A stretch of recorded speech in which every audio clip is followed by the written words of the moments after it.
ദൈവത്തിന് മഹത്വം. നമ്മുടെ പ്രതിദിന ആഹാരം മെയ് 2. വെളിച്ചമുണ്ടാകട്ടെ. ദൈവം പറഞ്ഞു, വെളിച്ചം ഉണ്ടാകട്ടെ. ഉൽപ്പത്തി പുസ്തകം 1-ാം അധ്യായം 3-ാം വാക്യം. എൻ്റെ മകൾ പിച്ചവെച്ച് നടക്കുന്ന സമയം അവൾ അത്ഭുതത്തോടെ കണ്ടെത്തുന്ന അപരിചിതമായ ഓരോ കാര്യത്തിനും ഞാൻ പലപ്പോഴും പേരിട്ടു. ആ വസ്തുക്കൾ തിരിച്ചറിയുന്നതിനായി അവളെ അത് സ്പർശിക്കുവാൻ അനുവദിക്കുകയോ അവൾക്കായി അതിൻ്റെ പേര് ആവർത്തിച്ചു പറയുകയോ ചെയ്യുക പതിവായിരുന്നു. ചുറ്റും കാണുന്ന വിശാലമായ ലോകം അവളെ പരിചയപ്പെടുത്തുകയും അവയുടെ പേര് പഠിപ്പിക്കുകയുമായിരുന്നു ഞങ്ങളുടെ ഉദ്ദേശം. എൻ്റെ ഭർത്താവും ഞാനും സ്വാഭാവികമായും അവളുടെ ആദ്യ വാക്ക് അമ്മയെന്നോ അപ്പയെന്നോ ആയിരിക്കുമെന്ന് പ്രതീക്ഷിച്ചിരുന്നെങ്കിലും അവൾ തികച്ചും വ്യത്യസ്തമായ അവളുടെ ആദ്യ വാക്കുകൊണ്ട് ഞങ്ങളെ അത്ഭുതപ്പെടുത്തി. ഒരു ദിവസം അവളുടെ ചെറിയ വായ മൃദുവായി പിറുപിറുത്തു. വേറ്റം. ഞാൻ പറഞ്ഞു കൊടുത്ത വെട്ടം അഥവാ വെളിച്ചം എന്ന വാക്കിൻ്റെ മധുരമായ പ്രതിധ്വനിയായിരുന്നു അത്.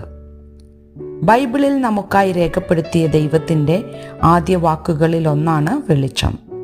ദൈവത്തിൻ്റെ ആത്മാവ് പാഴും ശൂന്യവുമായി ഇരുന്ന ഇരുണ്ട ഭൂമിയിൽ പരിവർത്തനം ചെയ്യുമ്പോൾ ദൈവം ഭൂമിയിൽ വെളിച്ചം അവതരിപ്പിച്ചു.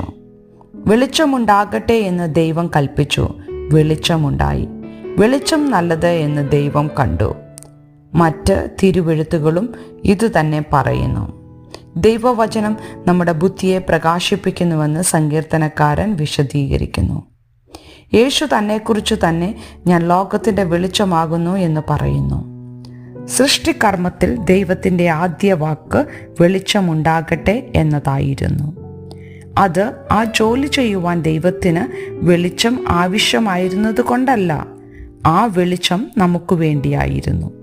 നമുക്ക് ചുറ്റുമുള്ള സൃഷ്ടിയിൽ അവനെ കാണുവാനും അവൻ്റെ വിരൽ അടയാളം തിരിച്ചറിയാനും നല്ലതല്ലാത്തതിൽ നിന്ന് നല്ലതെന്താണെന്ന് മനസ്സിലാക്കുവാനും ഈ വിശാലമായ ലോകത്തിൽ യേശുവിൻ്റെ പിന്നാലെ ഓരോ ചുവടും വെക്കുവാനും വെളിച്ചം നമ്മെ പ്രാപ്തരാക്കുന്നു. ചിന്തിക്കുക, നിങ്ങളുടെ ജീവിതത്തിൻ്റെ ഏതു മേഖലയിലാണ് നിങ്ങൾക്ക് ഇപ്പോൾ ദൈവത്തിൻ്റെ വെളിച്ചം ഏറ്റവും കൂടുതൽ വേണ്ടത്? കഴിഞ്ഞ കാലങ്ങളിൽ അവൻ്റെ വെളിച്ചം നിങ്ങളെ എങ്ങനെ സഹായിച്ചു? ദൈവത്തിന് മഹത്വം.